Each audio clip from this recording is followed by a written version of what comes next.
Ketegangan di Gaza kembali memuncak setelah sayap militer Jihad Islam Saraya Al-Quds merilis rekaman yang menunjukkan para pejuangnya menghancurkan sebuah kendaraan militer Zionis. Insiden ini diklaim terjadi di sebelah timur lingkungan Zaitun, kota Gaza, di tengah operasi penyerbuan yang sedang berlangsung.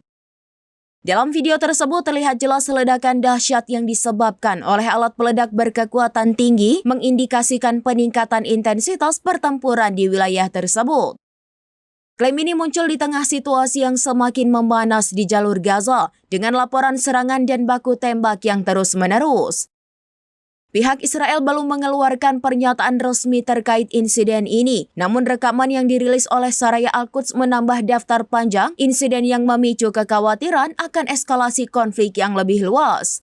Download Tribun X sekarang, menghadirkan lokal menjadi Indonesia.